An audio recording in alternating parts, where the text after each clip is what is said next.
ആയതുകൊണ്ട് വീണ്ടും കണ്ണൂരിലേക്ക് വരുവാണ്. പിന്നെ അതുമാത്രമല്ല, കാണുന്നില്ല, കാലാവസ്ഥ കാണുന്നില്ല, നല്ല മഴക്കാറുണ്ട്.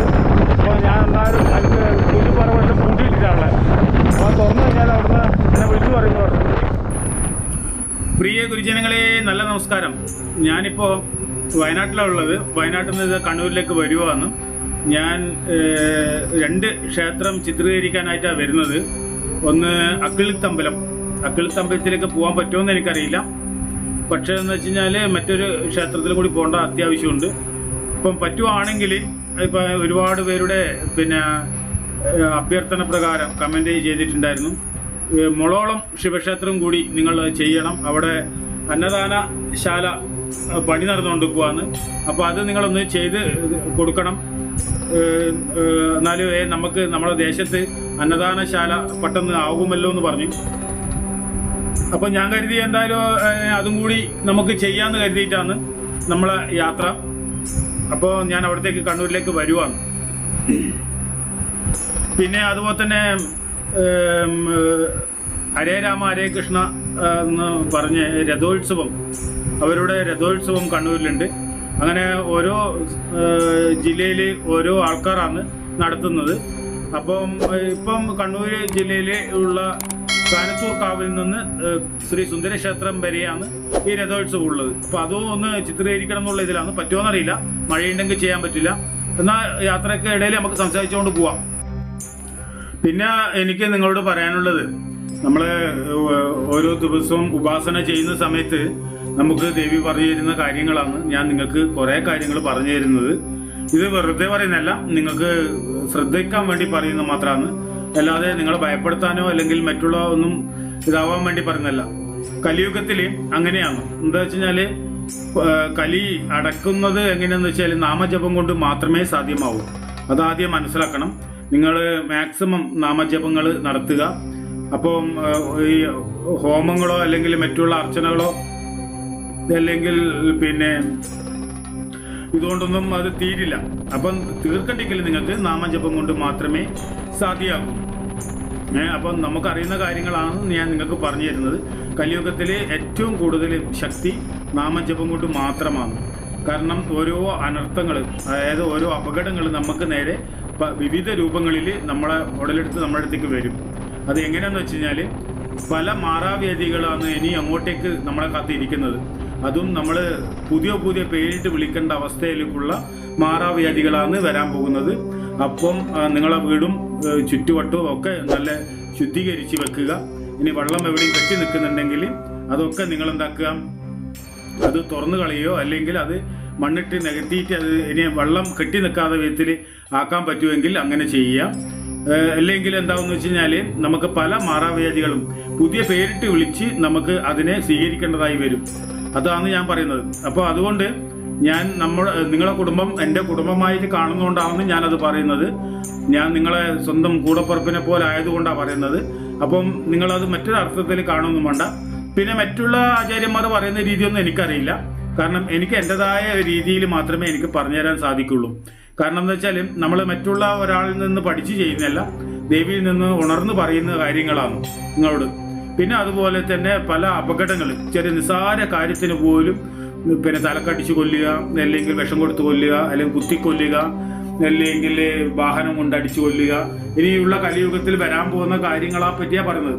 ചെറിയ നിസ്സാര കാര്യമായിരിക്കും. കാരണം പറഞ്ഞു തീർക്കാൻ പറ്റുന്ന കാര്യങ്ങൾ പോലും ഈ അവസ്ഥയിലേക്ക് നീങ്ങിപ്പോകേണ്ട അവസ്ഥ വരും. അതുകൊണ്ട് നമ്മളെപ്പോഴും കുറേ ശാന്തത പാലിക്കുക. രണ്ടാമത് സുനാമി പോലുള്ളയും അതുപോലെ ഭൂകമ്പം പോലുള്ള വലിയ വലിയ അനർത്ഥങ്ങൾ നമ്മളെ തേടി കാത്തിരിക്കുന്നുണ്ട്, വരാൻ പോകുന്നുണ്ടെന്നാണ് പറയുന്നത്. അപ്പോൾ അതെല്ലാം ഇനി വളരെയധികം ശ്രദ്ധിക്കേണ്ടത് അത്യാവശ്യമാണ്. ഗുരുജി പറയുന്നത് നമ്മുടെ ഒരു മുൻകരുതലോടുകൂടി നിൽക്കാൻ വേണ്ടിയാണ്. എന്തായാലും വരുന്നത് വരും, നമ്മൾ അനുഭവിക്കേണ്ടതെന്ന് പറഞ്ഞിട്ട് മാറി നിൽക്കുകയല്ല വേണ്ടേ.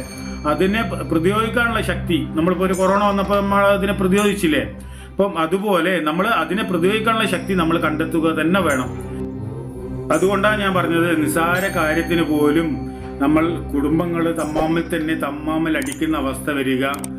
അപ്പം അതെല്ലാം കൊണ്ടാണ്. കാരണം നമ്മൾ ഈശ്വരനെ നിന്ദിക്കുക, അല്ലെങ്കിൽ ഈശ്വരനാമം ചൊല്ലാൻ പോലും ഭയപ്പെടുക, അല്ലെങ്കിൽ അത് ചൊല്ലാൻ മടി കാണിക്കുക, ഇങ്ങനെയുള്ള കാര്യങ്ങളൊക്കെ ഉണ്ടാവുന്നുണ്ട്. ഇപ്പം നമ്മളെ ദേശത്ത് തന്നെ പല ക്ഷേത്രങ്ങളിലും നാമജപ അർച്ചനകൾ നടക്കുന്നുണ്ട്, അല്ലെങ്കിൽ ലക്ഷാർച്ചന നടക്കുന്നുണ്ട്, അല്ലെങ്കിൽ പിന്നെ ഇത് ഐശ്വര്യ പൂജ എന്ന് മറ്റേ നടക്കുന്നുണ്ട്, അല്ലെങ്കിൽ വിളക്ക് പൂജ എന്നും പറഞ്ഞ് ചില സ്ഥലങ്ങളിൽ അങ്ങനെയാണ് വിളക്ക് പൂജ എന്ന് മറ്റു നടക്കുന്നുണ്ട്.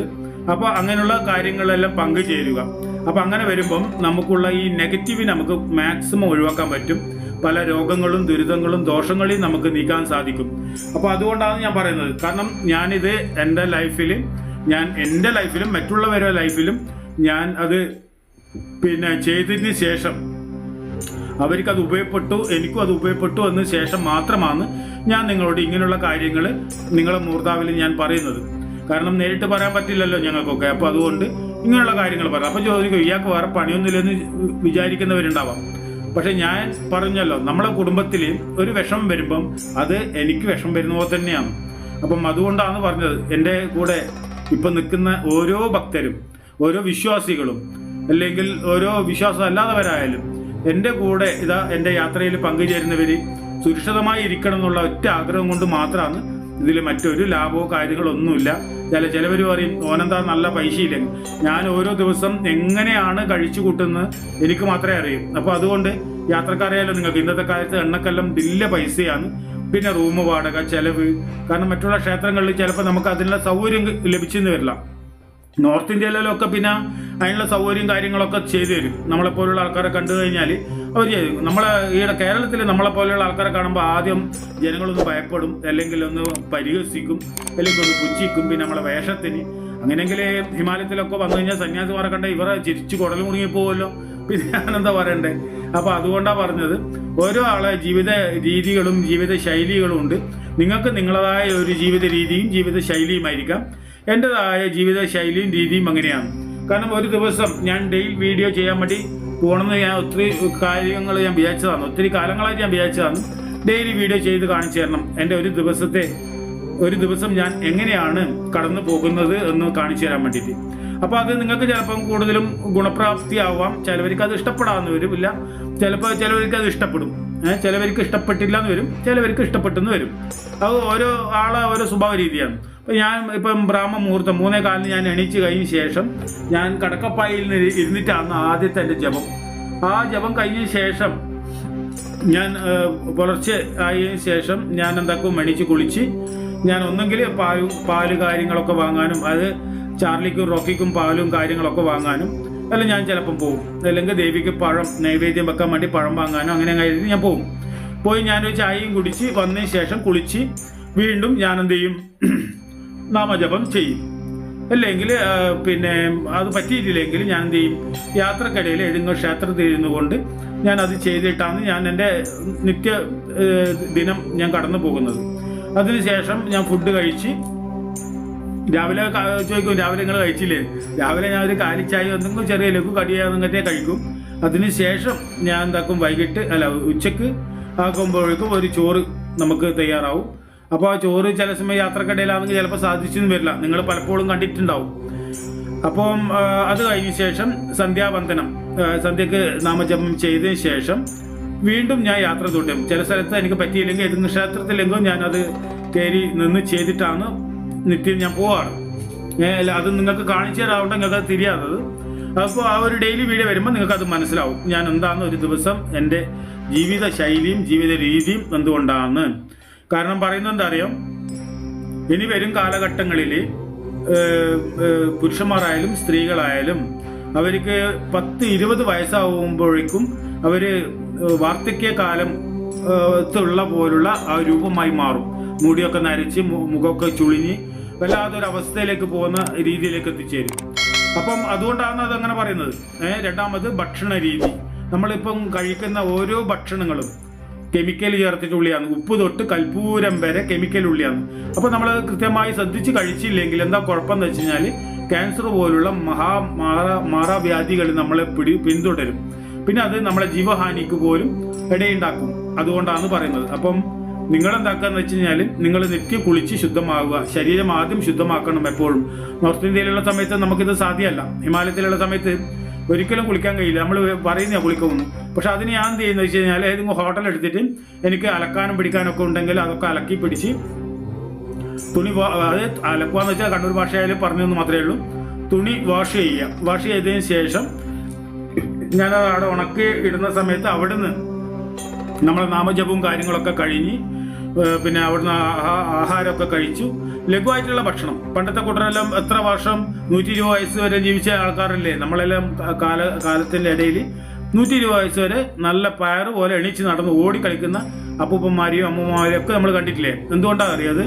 അവരെ പണ്ടത്തെ ഭക്ഷണ രീതി അങ്ങനെ ആയതുകൊണ്ടാണ്. മസാല കൂട്ടുകൾ മാക്സിമം ഒഴിവാക്കുക. നമ്മളെ നാവ് എപ്പോഴും നമ്മളെ പലതും രുചിപ്പിക്കാൻ തോന്നിപ്പിക്കും, നമ്മളെ കൊണ്ട് പലതും കഴിപ്പിക്കാൻ തോന്നിപ്പിക്കും, നമ്മളെ മനസ്സിൽ ആഗ്രഹങ്ങൾ തോന്നിപ്പിക്കും. അപ്പോൾ അതുകൊണ്ട് എന്താക്കുക, നമ്മൾ അങ്ങനെയുള്ള സാധനങ്ങൾ നമ്മൾ മാക്സിമം ഉപേക്ഷിക്കുക. എന്നിട്ട് നമ്മൾ എന്താക്കുക, ലഘുവായിട്ടുള്ള ഭക്ഷണങ്ങളിലേക്ക് പോയിട്ടില്ലെങ്കിൽ താൽക്കാലികമായിട്ട് നാവ് നമ്മളെ കൊണ്ട് അത് കഴിപ്പിക്കും, പിന്നീട് അത് നമ്മളെ രോഗത്തിലേക്ക് എത്തിപ്പിക്കും.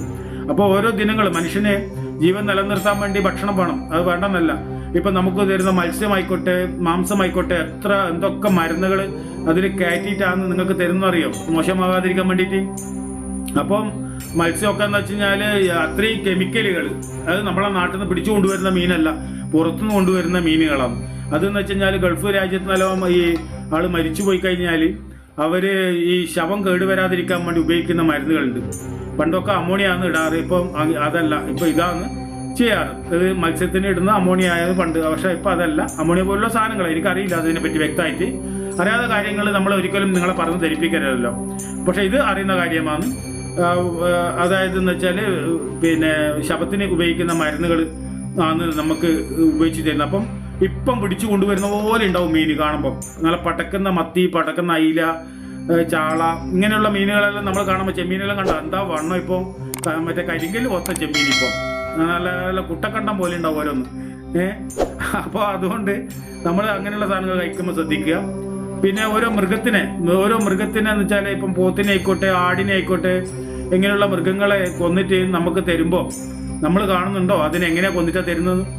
വലിയ ഒരു മുട്ടി എടുത്തിട്ട് അതിൻ്റെ തലക്ക അടിച്ച് പൊട്ടിച്ചിട്ടാണ് അതിൻ്റെ ജീവൻ എടുക്കുന്നത്. കണ്ടിനാ എത്ര വേനഹീതമായിട്ടുള്ള കാര്യങ്ങളാണ്. ഇപ്പം നമ്മളത് കഴിക്കാനും വാങ്ങാനും നമ്മൾ നിൽക്കുന്നതുകൊണ്ടാണ് അവരിങ്ങനെ ക്രൂര കൃത്യങ്ങൾ ചെയ്യുന്നത്.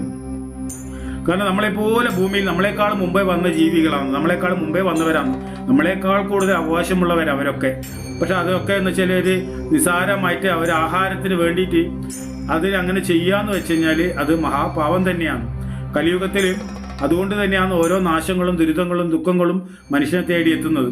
നിങ്ങൾ ആലോചിക്കട്ടെ, ഒരു കുടുംബത്തിൽ എന്തെല്ലാം രോഗങ്ങൾ, എന്തെല്ലാം പ്രശ്നങ്ങൾ, എന്തെല്ലാം പ്രയാസങ്ങൾ വന്ന് കലിയുഗത്തിൽ എല്ലാം ചത്തൊടുങ്ങി തീരുക ചെയ്യുക. അപ്പോൾ അതുകൊണ്ട് നാമജപത്തിൽ നമ്മൾ മാക്സിമം നാമജപം ചെയ്തു കഴിഞ്ഞാൽ നല്ല രീതിയിൽ നമുക്ക് മുന്നോട്ട് പോകാൻ പറ്റും. നല്ല ചിന്താഗതി, നല്ല ശീലങ്ങൾ നമുക്ക് വളർത്തിയെടുക്കാൻ പറ്റും. നല്ല സ്വഭാവ രീതികൾ മാത്രമല്ല നല്ല ആഹാരങ്ങൾ നമുക്ക് കഴിക്കാനുള്ള മാനസികാവസ്ഥ ഉണ്ടായിരിക്കും. നമ്മളെ മനസ്സിനെ നമുക്ക് നിയന്ത്രിച്ചു കൊണ്ടുപോകാൻ പറ്റും. എനിക്ക് ഇത്രയേ പറയാനുള്ളൂ. കാരണം എന്താ വെച്ച് കഴിഞ്ഞാൽ നമ്മൾ ശ്വസിക്കുന്ന വായു പോലും മാലിന്യമുള്ളതാണ്, നമ്മൾ കുടിക്കുന്ന ജലം പോലും മാലിന്യമുള്ള. കാരണം നമ്മൾ കുപ്പീൻ്റെ പിന്നെ നമ്മൾ പുറത്തു പോയി കഴിഞ്ഞാൽ നമ്മൾ കുപ്പി വെള്ളമാണ് ആശ്രയിക്കാറ്. ആ കുപ്പീൻ്റെ മുകളിൽ തന്നെ നിങ്ങൾ ശ്രദ്ധിച്ചിട്ടുണ്ടാകും. ആ കുപ്പി എന്ന് വെച്ചാൽ ചിലതിന് നീല മൂടിയാണ്, ചിലത് പച്ച മൂടിയാണ്, ചിലത് വെള്ള മൂടിയാണ്. ഇതിലൊക്കെ ഓരോ അർത്ഥങ്ങൾ അവർ പറയുന്നുണ്ട്. അപ്പം അത് കുറച്ചും കൂടി നല്ല ഫിൽട്ടർ ചെയ്തിട്ടുള്ള വെള്ളമാണ് എന്നൊക്കെയാണ് പറയുന്നത്. പക്ഷെ നമുക്കറിയില്ല. നമ്മൾ പലപ്പോഴും പല സ്ഥലങ്ങളിൽ നമ്മൾ കണ്ടിട്ടുണ്ട് അത്രയും വൃത്തിഹീനമായിട്ടുള്ള സ്ഥലത്തു നിന്ന് വെള്ളം എടുത്തിട്ട് ഉപയോഗിക്കുന്നതും കുപ്പിയിൽ നിറച്ചു വെക്കുന്നതും അത് പിന്നെ ടാപ്പ് ചെയ്യാൻ വേണ്ടിയിട്ടുള്ള മെഷീനറിയും കാര്യങ്ങളൊക്കെ നമ്മൾ കണ്ടിട്ടുണ്ട്. പരസ്യം കണ്ടിട്ട് നമ്മൾ വലിയ വലിയ സിനിമാ താരങ്ങളെയോ അല്ലെങ്കിൽ വലിയ വലിയ പിന്നെ ആൾക്കാരെ ഒക്കെ നിർത്തിയിട്ട് നമ്മൾ പരസ്യം ചെയ്യും. അപ്പോൾ അവർ ഇത്രയും കോടിക്കണക്കിന് ഉറുപ്പിക പൈസ ചെലവിട്ടിട്ട് ആ പരസ്യം ചെയ്യണമെന്നുണ്ടെങ്കിൽ അവർക്ക് അത്ര അതിൻ്റെതായ ലാഭം ഉണ്ടാവട്ടെ. കാരണം എന്ന് വെച്ചാൽ അല്ലാതെ അവരത് ആ പരസ്യം ചെയ്യില്ലല്ലോ. അപ്പം അത് എനിക്ക് ഇത്രേ പറയാനുള്ളൂ. എന്താ വെച്ച് കഴിഞ്ഞാൽ നമ്മളൊരു പ്രൊഡക്റ്റ് വാങ്ങുമ്പം അല്ല ഒരു സാധനം ഉള്ളിലേക്ക് കഴിക്കുന്നത് വാങ്ങുന്ന സമയത്ത് അതുമൂലം നമുക്ക് എന്തെങ്കിലും ആരോഗ്യ പ്രശ്നങ്ങൾ ഉണ്ടായിട്ടുണ്ടെങ്കിൽ അതിൻ്റെ പൂർണ്ണ ഉത്തരവാദിത്വം ആർക്ക് വരും? കമ്പനിക്ക് നമ്മൾ പറയുക. അപ്പം പറയും കമ്പനിക്ക് നിലവിൽ അങ്ങനെ ഉണ്ടെന്ന് പറയും. പക്ഷേ ഇത് 4-5 വർഷം അല്ലെ 10 വർഷം കഴിഞ്ഞേക്കും ഇതിൻ്റെ സൈഡ് എഫക്റ്റ് കാണിക്കുന്നുണ്ടാവുക. നമുക്കത് പറയാൻ പറ്റില്ല. നമ്മൾ കുടിക്കുന്ന വെള്ളമായിക്കോട്ടെ, നമ്മൾ കഴിക്കുന്ന ആഹാരമായിക്കോട്ടെ, നമ്മൾ എന്ത് പറ്റാന്ന് നമ്മൾ കഴിക്കുന്നത് നമ്മളൊരു വിശ്വാസത്തിൻ്റെ മുകളിലാണ്. ആ വിശ്വാസത്തിന് മുകളിലാണ് നമ്മൾ ഇത് വാങ്ങുന്നത് കഴിക്കുന്നതല്ല. അപ്പോൾ നമ്മൾ നിത്യം കാണുന്ന സിനിമയിലും അല്ലെങ്കിൽ മറ്റുള്ള രീതിയിൽ ആങ്കർമാരൊക്കെ വന്നിട്ട് നമ്മളെ മുന്നിൽ വന്നിട്ട് പറയുന്നത് ഇത് നല്ല സാധനമാണ്, അങ്ങനെയാണ്, ഇത് നല്ല എന്ത് രുചിയാണ്, എന്ത് ടേസ്റ്റാണ്, അത് കാണുമ്പോൾ എന്തായിരിക്കും നമുക്ക് അത് വേണം മറ്റേ നമ്മൾ പോയി വാങ്ങും.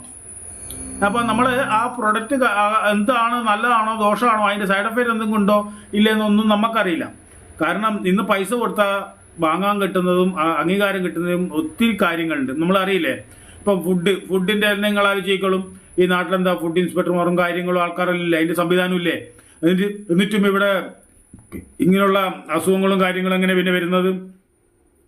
എത്ര ഹോട്ടലിൽ പിന്നെ റെയ്ഡ് ചെയ്തിട്ട് മാലിന്യങ്ങൾ പിടിച്ചെടുക്കുന്നുണ്ട്, കണ്ടില്ലേ? ആ വൃത്തിഹീനമായിട്ടുള്ള പിന്നെ ആഹാരങ്ങളെ പിടിച്ചെടുക്കുന്നുണ്ട്, കണ്ടില്ലേ? മാലിന്യങ്ങൾ നിറഞ്ഞിട്ടുള്ള സ്ഥലത്ത് വെച്ചിട്ട് ആഹാരം ഉണ്ടാക്കുന്നത് കണ്ടിട്ടുണ്ട്. അപ്പോൾ നമ്മൾ നോർത്ത് ഇന്ത്യ അപ്പോൾ ചോദിക്കും, നോർത്ത് ഇന്ത്യയിൽ ഇതെല്ലാം സർവ്വസാധാരണല്ലേ? നോർത്ത് ഇന്ത്യയിൽ മാത്രമൊന്നുമല്ല, നമ്മളെ കൊച്ചി കേരളത്തിലും ഉണ്ട്.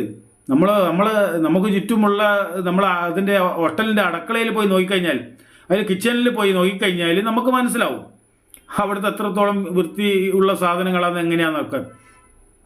നമുക്ക് അറിയാതെ അനേകം സംഭവങ്ങൾ നമുക്ക് ചുറ്റും നടക്കുന്നുണ്ട്.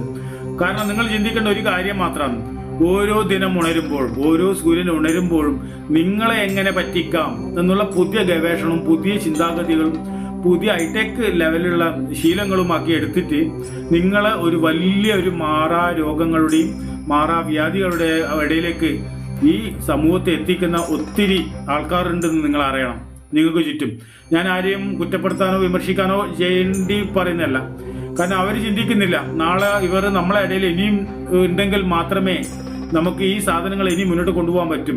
വാങ്ങി വെക്കുന്നവരും വിൽക്കുന്നവരും അത് പിന്നെ സ്വീകരിക്കുന്നവരും പേരിലും അതെന്താക്കണം, നടപടി ഉണ്ടാവണം. എങ്കിൽ മാത്രമേ ഇത് നിൽക്കൂ. കാരണം എത്ര ആൾ നിൽക്കും? ഇതൊക്കെ എന്ന് വെച്ചാൽ സർക്കാരിനായിക്കോട്ടെ അല്ലെങ്കിൽ മറ്റുള്ള വിധത്തിലെ ഏജന്റുമാർക്കായിക്കോട്ടെ ഒത്തിരി കമ്മീഷൻ ഉണ്ട്.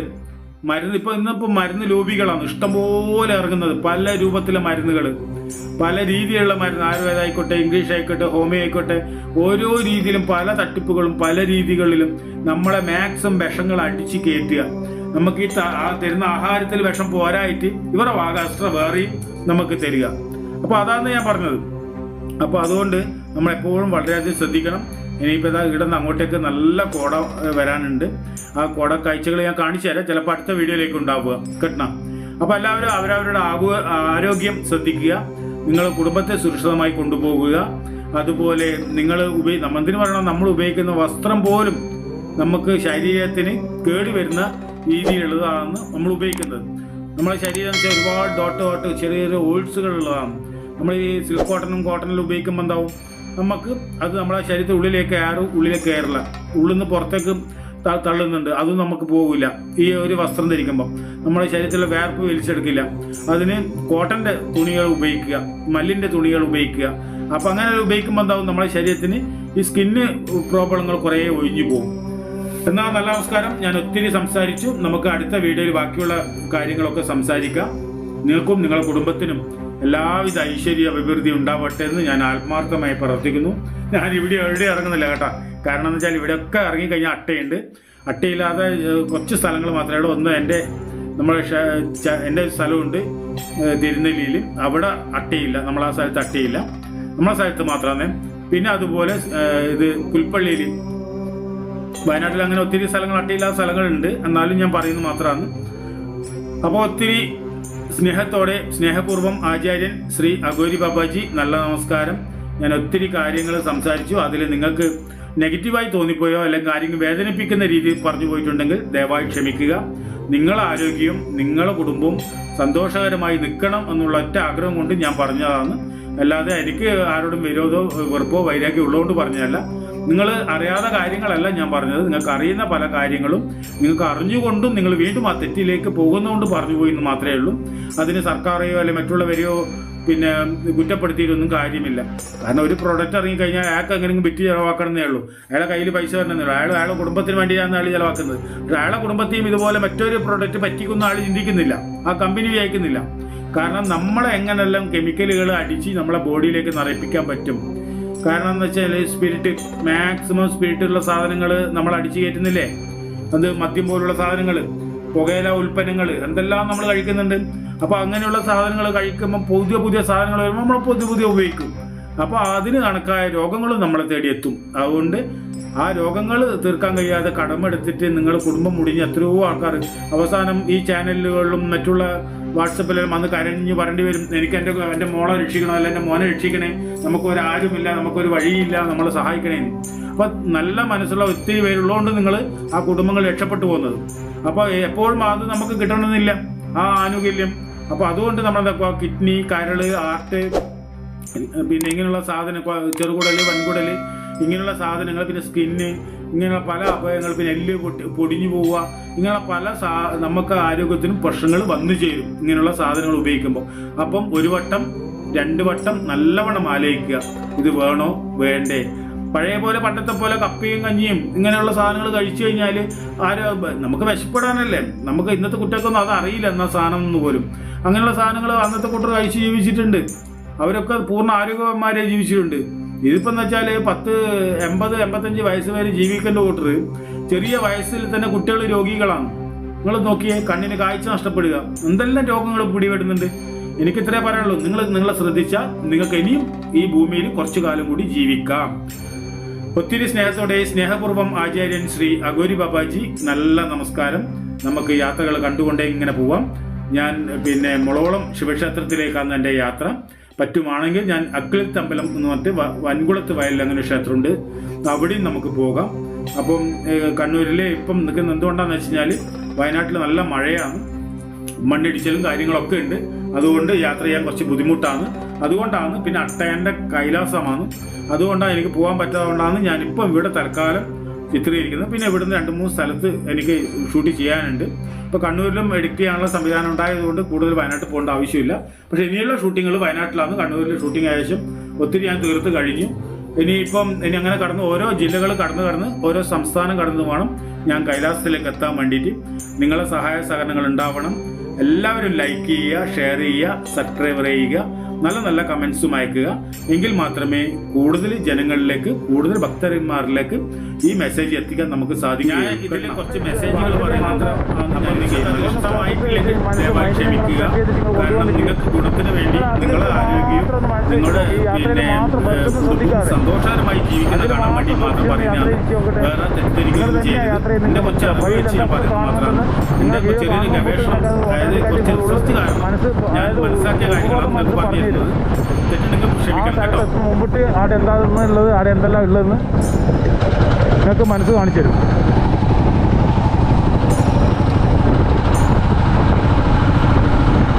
ഇവിടെല്ലാം ഇപ്പം മഴ പെയ്ത് പോയതാ കേട്ടോ.